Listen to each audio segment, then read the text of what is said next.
Hail comic book fans! Today we're talking about KAMEN AMERICA Volume 4. Now, again, this is a series that I originally didn't give it a chance like a long time ago.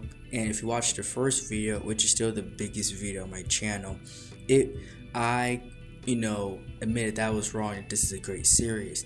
And as I continue to read this series, it has only gotten better. And that is because of the storytelling itself, right? Like the storytelling itself is great, and it doesn't do much, right? And I don't mean that in a bad way. I mean it doesn't try to do too much. It tells the story in a fashion and in a style which is very understanding, but it's very relatable to real life people, and it's something that is easy to digest. And this is right after the events that it is come on that Vicki, which was the scientific best friend of KAMEN AMERICA, she turns out to be like the big villain this entire time, right? And from the first issue until now, she was like the best friend, and seemed like the most happy character besides Carly, the main character herself. And it turns out that was not even the case, not even a little bit. And as the story has went on, KAMEN AMERICA and the team has been trying to find Vicki, right? Trying to call her, and they can't seem to find her. And while that's happening, they're still dealing with other villains in other situations. So like, it's not being placed on the back burner, but there's still stuff that they have to deal with and worry about, and also trying to find Vicki and understand, like get through to her. And that's what KAMEN AMERICA is really trying to do, right? Like from the start, when this happened, she's trying to find her just to understand like her mindset. And this is where we get the backstory for Vicki within the story. When she was younger, she was great at science and art, and as she got older, she was gifted with powers by this mysterious being. And life always pushed her in one direction, when her real love and passion was art. Her real love and passion was sculpting and doing that instead of science. She was great at it, but really at the root of it wasn't her passion. And as she's doing her job, she found she was granted these powers and abilities to where she can mold and create things with earth itself, like clay, rock, etc. And this, when it turned her origin story, this is before Carly, aka KAMEN AMERICA, even got her powers. So like this is pre what happened to her. And even before Carmen got the deal to become KAMEN AMERICA and work with this company, Vicki, she showed her power. She got her powers first, and she originally got the deal first, right? When it comes to the superhero aspect, when it comes to this flashy stuff, right? And as we're shown this origin story, this is mysterious guy, right? Like at first he was yelling at him, but then he's shown to have power. And this is another new character into the story as I am reading it. And he pops up, and we don't know what his true intentions are yet. Just talk from the story perspective.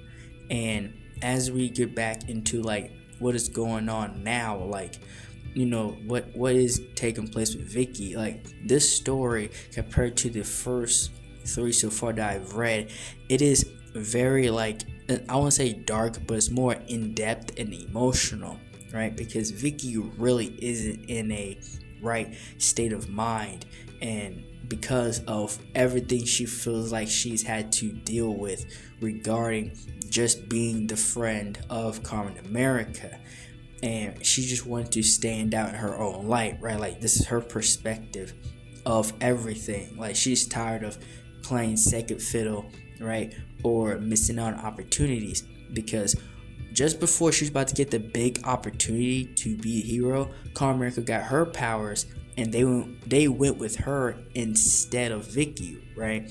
And so Vicki took the place of the villain, right? Captain America took the place of being the actual main superhero. And so now we're seeing her perspective of the entire story before, during, and after, right? And it's like, wow, right? Because like she was there, she got her powers before her, and she got the deal before her, and everything is happening. But when Captain America came to the mix, it seems like, everything was taken away from her, and she just had to play second fiddle and just be known as the friend of the famous Captain America, right? Or just a friend of Carly. And she's pretty much crashing out the entire battle, going off, because she's going off of emotion and going off of how she feels, right? And she was very calculated, from the start, like for a while, like she had everything planned out. But that's what's going on. And so now they have to find her, right? And they know where she's going. Carla knows where she's going. And so they get help, and they eventually find her, right? And she's like recreating statues, and she's like doing her own thing. And she's pretty much went full villain mode. Like she's pretty much went full like I don't care mode. Like nobody's going to stop me at this moment, right? Like, she's not showing any signs of remorse or maybe change, maybe, you know what I mean? And this is when the second battle happens between them, right? The entire Kamen America team and Vermilion. This is where like everything ends here, and they're all fighting, right? And again, the art expresses the pain, the anger, the action, the destruction very well, right? It's very flashy, and it is something that you can definitely see if it was an anime, right? Like it does it so well to where even though it's in the book, you feel like you're watching an anime. Like that's how good the art is, and the colors as well. And this is where Captain America, this is where she snaps, because she's like, you're just gonna play victim, right? She's not even, she's being the friend, and she's being like the tough love type, right? But she's like, you're really going to take this route in your life? Like, oh boo-hoo, it's all me, you know what I mean? She's like, you've like everything that's happened, like everybody has choices, and it's like this is the route that you choose to take. And she tries to talk some sense into her as well, but it's not working.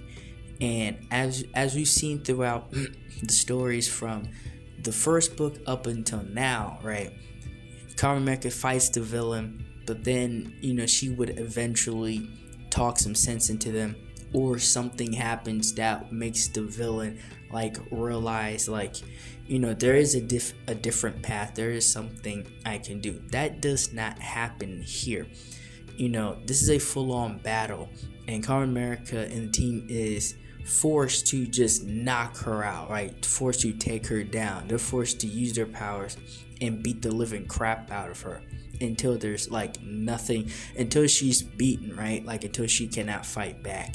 And compared to your other stories, this one ends in a very unfortunate matter, right?